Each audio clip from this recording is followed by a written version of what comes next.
This is For My Sons, a space where we equip men to lead themselves, their families, and their communities with strength and wisdom. I'm your host, Papa O, a father, a husband, a son, and a student of life. Here, we dive into all the topics that shape the development of men. Lessons, stories, and principles you can use to strengthen your family and impact your community. If you're passionate about becoming a better man, building a better family, and leaving a better world, you're in the right place. Let's jump into today's conversation. Last week, we talked about the importance of communication, how the way you speak, listen, and carry yourself can either build bridges or burn them. If you haven't already heard that episode yet, I encourage you to go back and check it out. Today's topic of conversation is on the importance of respect. Not just about what it means, but why it's the foundation of every strong relationship, every earned opportunity, and every lasting legacy. Now, today's proverb is once more taken from Yoruba land, and it translates as, if you sweep your own house clean, you won't carry dirt into another's. And that's mean to say, look, you need to start with yourself, right? Self-respect shapes how you treat others and how they treat you. Now, if you want the Yoruba version itself, no problem, I'll leave that in the show notes because I don't want to butcher Yoruba at all, because I'm sure there'll be someone on the line going, he's not saying it properly, I cannot have that. What is this boy doing? So I'll leave those in the show notes for you. Now, first things first, we need to define what respect is. Now, according to Merriam-Webster's dictionary, respect is high or special regard. Everybody wants respect, right? Everybody wants to be respected. So that's in your personal relationships with your siblings, your partner, your parents, other members of your family. You want to be respected. At work, you want to be respected by your manager, by your peers and colleagues, the people that you are servicing. Now, that could be, if you're in a public setting, that could be either your constituents, if you're an MP, for example. It could be by your patients, if you work in healthcare. And if you're working in a seller type environment, it could be your customers directly. You want to be respected at work. And you want to be respected in your social settings as well. So when you're out at a party, the last thing you want is someone trying to pull your pants down because they don't respect you. And don't try and tell me that pulling someone's pants down is a form of respect. It's not. Okay? It's embarrassing. If anything causes you embarrassment, and not not even in a hazing way, because I'm sure there's someone that could come up with an example of that. That is embarrassing. You do not want to be disrespected out in public, right? Respect is like your front door. If left open, anyone can walk through it, right? And that's really what you want. You want respect to go both ways. You don't want it to be a case of you respect somebody, they don't respect you, and what the other person, I'm sure, doesn't want, because it's reciprocal, is they respect you and you don't respect them. For whatever the reason may be, the relationship will break down. However you want to look at the connection, bond, however you want to put it, the interaction between the two of you will break down. So everybody desires respect. Now that we've defined respect, let's go into the two types of respect that there are, according to Stephen Darwell. Now, he's a prominent American philosopher, specializes in moral philosophy. So I think his research on this is strong enough, which is to say that there are two forms of respect. Number one, there's recognition respect, and that's respect given based on position.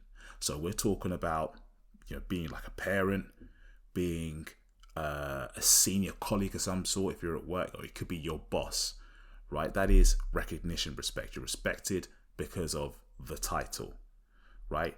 And the other type of respect is appraisal respect, and that is earned through conduct, character, and your actions. So that's where you have, you start with mutual respect, where everybody's given that because, of course, everyone's as a human being deserves a chance at being respected. And based on that person's actions or that person's sentiments, will either increase the respect someone has for another or decrease it. And now most people start with appraisal respect, as I said. It's through your actions, through your character, right? Kind of a case of show me who you are, and I'll judge whether or not to respect you or not. Now, respect is the foundation of communication. And what I mean by that is that if someone feels disrespected, absolutely kills communication. Like, try it with anybody. Just look at people that feel slighted. See the way that they close in on themselves because they're protecting themselves, right? That's not collaborative. And that's because, of course, they feel disrespected. And in that disrespect, they're like, well, I might as well protect myself since no one else is going to do it for me, right? To give you an example, on a night out, let's say you have two guys, you're at a bar, or you're at the club, and someone's holding drinks. The other person walks into them accidentally, doesn't apologize, right? Doesn't apologize. What happens? Give it about 2 minutes. Those two are in each other's faces. You what, mate? You what? What'd you say to me? What'd you say to me? Do you want to go? Small acts of disrespect, right? Or sorry, small acts of communication or miscommunication leads to a lack of respect. That lack of respect escalates, could always cause problems. Now, speaking as a man, what you do matters more than what you say. Okay? There's only so much that your words can take you. Because, as a man, you got to put your money where your mouth is. Right? What's the famous phrase? They can talk the talk, but can they walk the walk? Right? People are looking to see what you do as a man. You're judged a lot more on your actions than just your words. There are 3 pathways to earn respect, and I'm going to go through all of them. Number 1 is your behaviour, right? That is where your actions speak louder than your words, I've already said. You earn respect by consistently doing what you say you'll do, owning your mistakes, and standing for something bigger than yourself. Respect grows when you're reliable, principled, and self-controlled, especially under pressure. People may not always agree with you, but they'll respect the consistency and integrity of your action. So if you're a douche, right? Because let's not act like everybody loves everybody all the time. There are going to be some people that you come across who aren't exactly going to be agreeable. But if they are consistent in how they're being a douche, and we all have one in our friend circle, let's be honest, then you're still going to respect them regardless, because at least they're consistently a douche. It's not like they're nice one day and really bad the other day. Like, there's a general sense of consistency. Okay, so that's number 1 of how you earn respect, through your behavior. Number 2, dress and presentation. The way you present yourself tells the world how seriously you take yourself. You don't need to wear expensive clothes, but you do need to look like you care. Cleanliness, grooming, posture, and the appropriateness all matter. People often assess respectability before you even speak. Look like you respect yourself. Okay? There's nothing worse than walking down the road. You're going to a party, or you're dressed to go to a party. You get to this party, and everyone's dressed up apart from some guy that decides to rock up in effectively what look like pajamas. Right? You're going to think naturally negatively about that person in terms of, can I really take this person seriously? Right? I mean, they might be a great person once you have a conversation with them, but again, first impressions matter. They do. Especially if you haven't seen someone before. I mean, it's very different if you're in a social setting where everybody knows each other and stuff like that.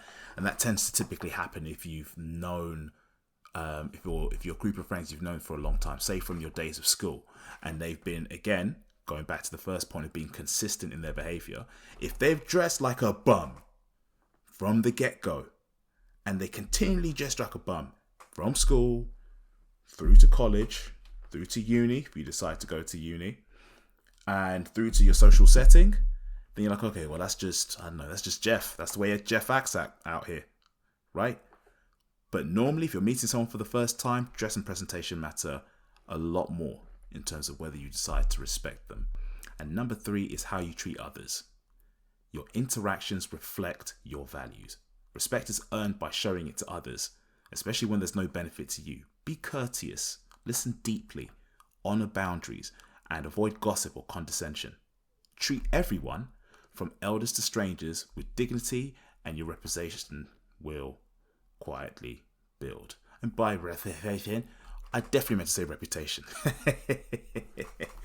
Right? How you treat others is extremely important. There is a reason as to why,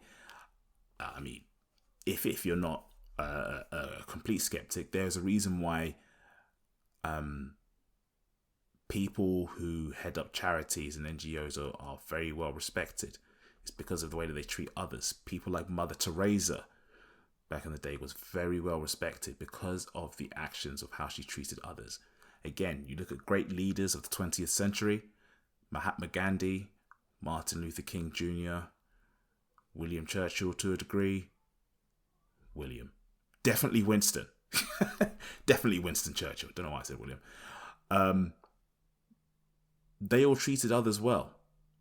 For the most part, they treated others very well. And as such, they are respected highly.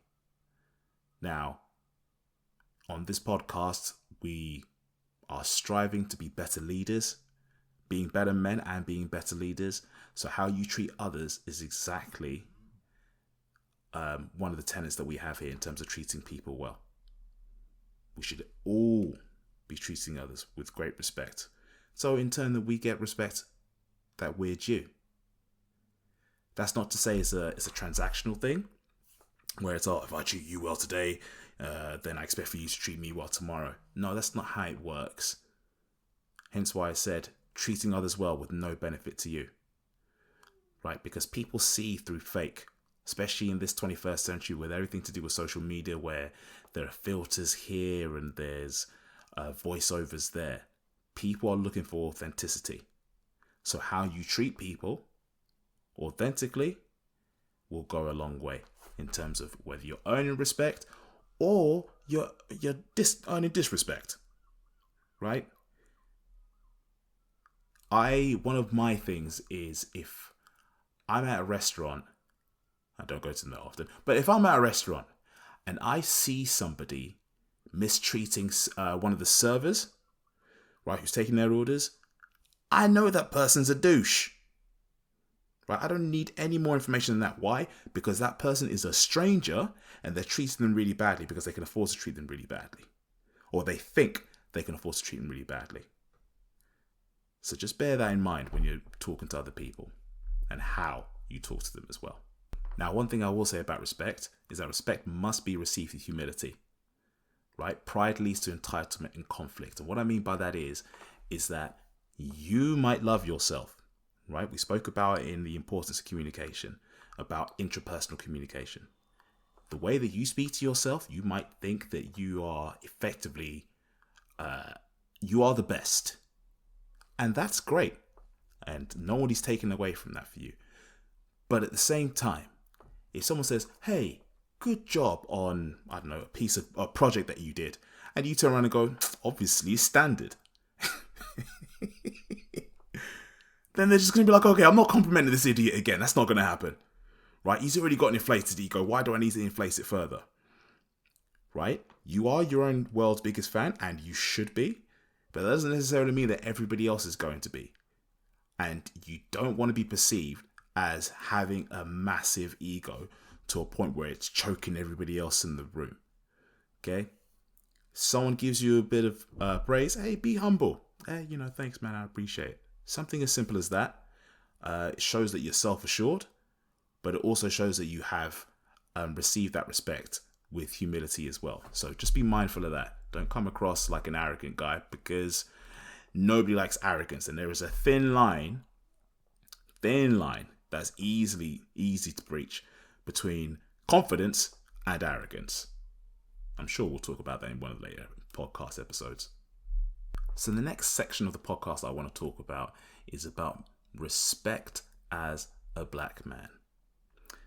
Now, as I said on the previous episode, this section will vary from time to time, depending on whether I feel like there are nuances or not, but there's most certainly differences and nuances between respect in black culture. And the reason for that is because in a lot of black cultures, recognition respect prevails as dominant, And that's mean to say, okay, just because you're older, or just because you're considered an elder, or because of your position, you should be given respect, regardless of whether it's earned or not. And what that does is that creates a foundation of respect, or foundation where respect is assumed within the community. So because somebody is of a certain position, therefore they should be respected by X amount in comparison to whether you're a person either in a more junior position or you're younger. And fine. That's how a lot of black cultures work currently. Now, obviously, I'm talking, we're in the early part of the 21st century. If that changes in a couple of 100 years, all right, cool. I'm talking about now. The issue with that is that it is a complete culture shock between a lot of black cultures and cultures in Western society, right? Where appraisal respect is way more revered upon. And this is always going to cause conflicts between the two, because of course, if you're like myself, where you have parents, you're first generation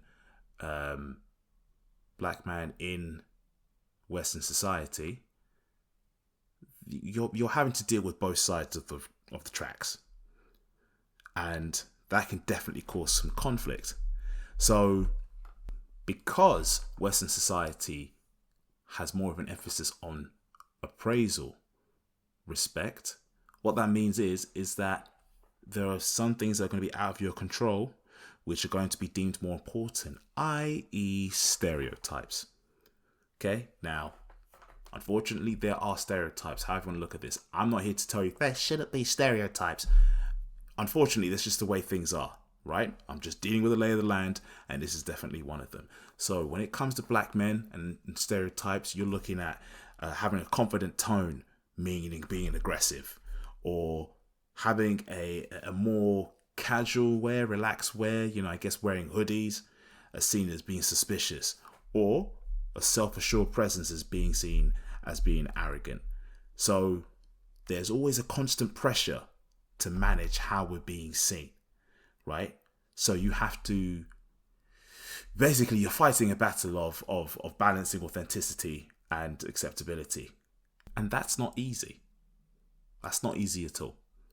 But it's something, unfortunately, again, when we're talking about dealing with the lay of the land, this is what we're talking about.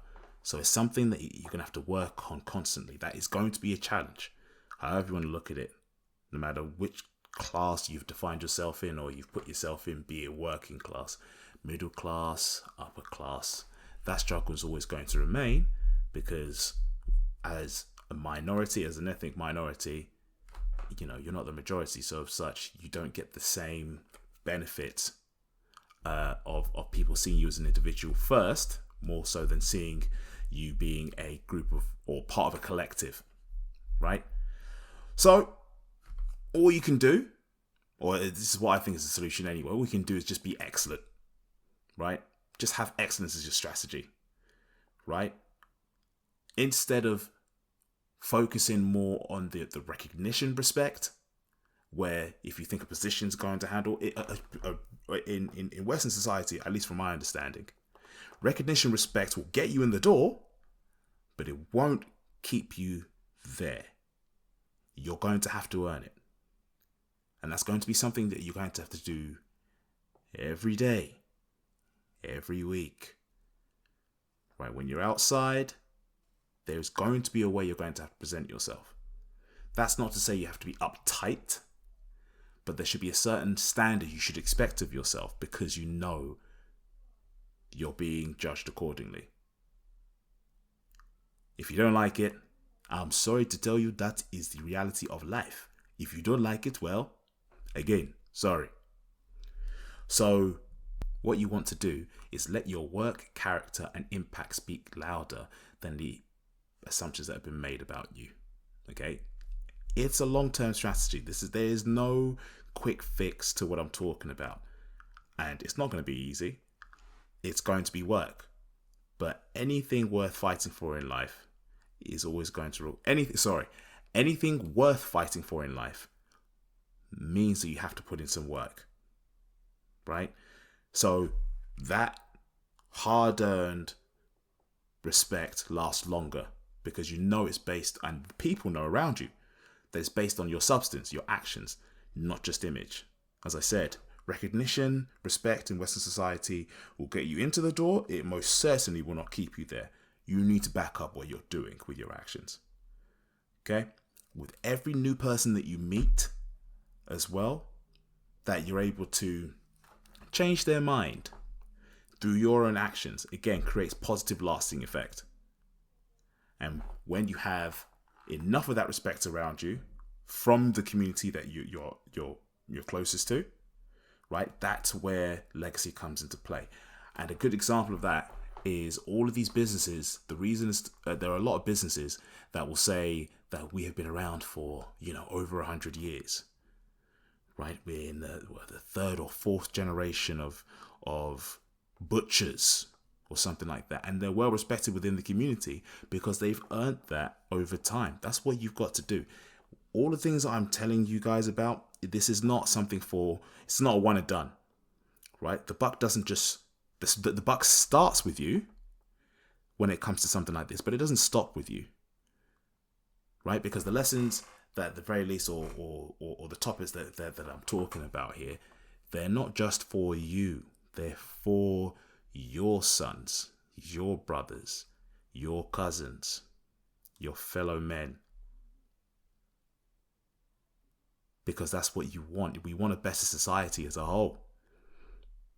A lot of things are going down the toilet at the moment simply because there's a lot of broken families.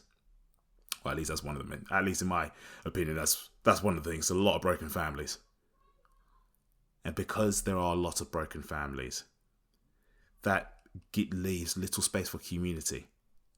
And if there's no community around, what legacy are you going to be building? If there's nothing to be built into. Doesn't matter where you are. And by community, I don't just mean, the black community. Absolutely not. When I mean community, I'm talking about the people that you surround yourself with. Now, in the age of technology, that could be far and wide. This podcast is most certainly that. The people that will be reaching out to me, that I'll be speaking to, they will form part of a community. We all have an effect on one another. Anyway, off on a tangent. The point is that you want to be able to pass on the respect that you have built onto others, especially for those of you that have children or want children. So my closing thoughts are this: respect is both a shield and a bridge. It protects your integrity and connects you to others, whether it's recognition respect granted by roles or appraisal respect earned through your character and actions. It all starts with how you carry yourself.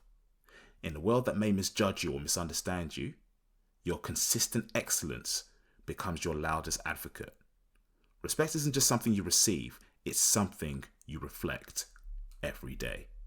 So for those of you looking for some practical advice, I've got 5 calls to action for you. Number 1, sweep your house. What do I mean by that? I mean, ask yourself, are your habits and your conduct demanding or deflecting respect? Number 2, don't wait for respect, cultivate it. Number 3, small improvements build unstoppable momentum. Number 4, model the standard of respect you want yourself and your sons to carry. And number 5, earn respect through action, integrity, and character. My book recommendations on respect are 2. The first one being The 4 Agreements by Don Miguel Ruiz, and the second being Meditations by Marcus Aurelius. Thank you for joining me today on For My Sons. I hope today's message challenged you, encouraged you, or gave you something worth passing down. If you found value in this episode, don't forget to subscribe to the podcast so you never miss a new letter, a new lesson, or a new legacy moment. Until next time, be a communication CEO. Communicate clearly, communicate early, and communicate often. This is Papa Ro, and I am